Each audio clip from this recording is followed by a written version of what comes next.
UP में 2019 में 62 सीटें जीतने वाली बीजेपी इस बार 33 सीटों पर सिमट गई। पार्टी का वोट शेयर भी काफी गिर गया।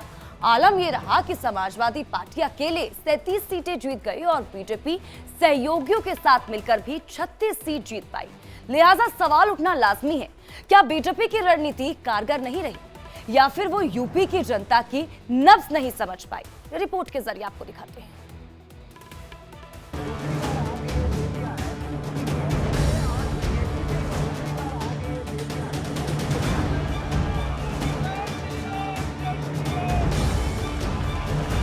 अयोध्या से लेकर काशी तक जिस तरह से भगवा माहौल बनाया गया, जिस तरह से 80 में 80 का नारा दिया गया, चुनाव में उसका असर बिल्कुल नहीं दिखा।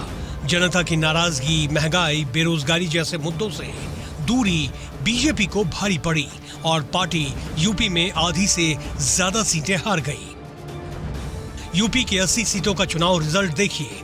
2019 में 62 और 2014 में 71 सीटें जीतने वाली बीजेपी 33 सीटों पर सिमट कर रह गई। सहयोगियों को मिलाकर बीजेपी को यूपी में 36 सीटें मिली हैं, जबकि समाजवादी पार्टी ने अकेले दम पर 37 सीटों पर जीत दर्ज कर ली।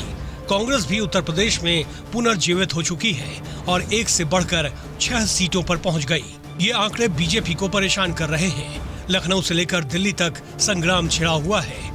एक एक सीट पर हार की समीक्षा शुरू हो चुकी है। ब्लॉक और बूथ लेवल पर रिपोर्ट तलब कर ली गई है। इस वक्त जो सबसे बड़ा मुद्दा है वो यही है कि यूपी में सबसे ज्यादा विकास होने और राम मंदिर निर्माण के बावजूद करारी हार क्यों हुई।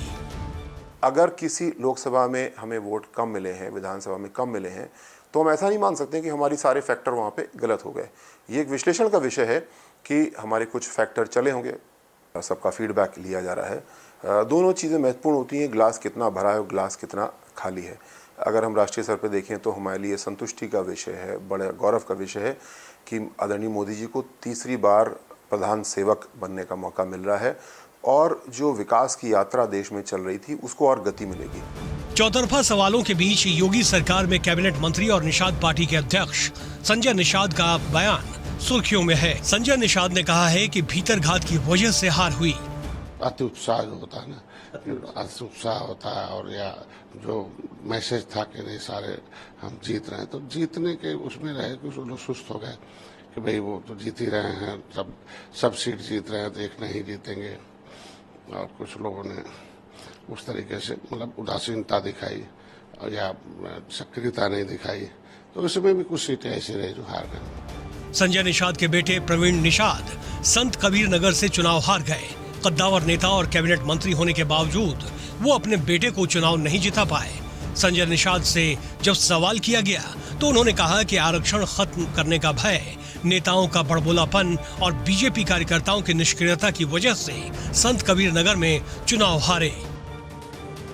मंच पर तो कहते रहे भारत माता की जय और निषाद भारतीय जनता पार्टी हमारी माँ है, लेकिन उतरने के बाद ऐसे कुछ लोग रहे हैं। ये तो भारतीय जनता पार्टी का काम है, हम तो उनके सहयोगी दल हैं। हम लोग निषादों के वोट को इकट्ठा रखें।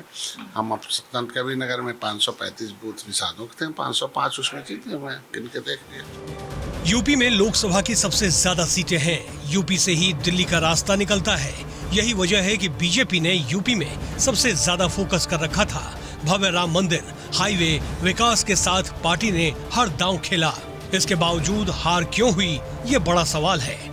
बड़े बड़े राजनीतिक पंडित भी यूपी में बीजेपी की दुर्गति की वजह तलाश रहे हैं। अब प्रत्याशित हार के बाद आला कमान अब बड़े एक्शन के मूड में है। पार्टी ने सभी जिलों से बुधवार भीतरघात और वोट न दिला पाने की रिपोर्ट तलब कर ली है। सभी हारे हुए और जीते हुए प्रत्याशियों ने अपने अपने इलाके की रिपोर्ट भेजी है। इसमें जिलाध्यक्ष से लेकर विधायकों, एमएलसी और बूथ अध्यक्षों तक की शिकायतें हैं। केंद्र सरकार में मंत्री रही साध्वी निरंजन ज्योति ने भी आरोप लगाया है कि स्थानीय स्तर पर उन्हें संगठन से मदद नहीं मिली। गाजियाबाद की लोनी सीट से विधायक नंद किशोर गुर्जर ने भी आरोप लगाया कि पार्टी भीतरघात की वजह से हारी है। कुछ लोगों ने पूरी प्लानिंग के साथ बीजेपी को हराया है। जिन लोगों ने मोदी जी के इस मुहिम में रोड़े अटकाए हैं, उनको जरूर चिन्हित करके ऊपर बात करूंगा। करारी हार के बाद सीएम योगी पूरी तरह से एक्शन में है उन्होंने सभी विभागों के अधिकारियों के साथ लंबी बैठक की है और कामकाज की गहन समीक्षा की है। योगी ने साफ कहा है कि लापरवाही बिल्कुल भी बर्दाश्त नहीं की जाएगी। इससे पहले योगी ने चुनाव में हार के बाद यूपी सरकार के मंत्रियों के साथ बैठक भी बुलाई। योगी के 16 मंत्री अपने विधानसभा क्षेत्र में पार्टी को जीत नहीं दिला सके हैं। उत्तर प्रदेश में लोकसभा क्षेत्र, विधानसभा क्षेत्र या एक बूथ में भी कहीं पे कोई कमी अगर छूटी है तो ये हमारी हमेशा की परंपरा है। हम विश्लेषण करते हैं। हम अगर उस गली से हमको वोट नहीं मिला तो वहाँ के विकास को हम तेज करते हैं, वहाँ के लोगों का दिल जीतने का काम करते हैं और इसीलिए हर चुनाव में हम अपने आप को पहले से और बेहतर पाते हैं। सूत्रों के मुताबिक परफॉर्मेंस के आधार पर जल्द ही पार्टी और सरकार में फेरबदल किया जा सकता है। भीतरघात करने वाले नेताओं और निष्क्रिय रहे कार्यकर्ताओं पर एक्शन हो सकता है। कुछ मंत्रियों की कुर्सी भी जा सकती है, जबकि कुछ नए चेहरों को जगह मिल सकती है। 15 जून के बाद यूपी में बड़ा एक्शन देखने को मिल सकता है। Bureau report, India daily live.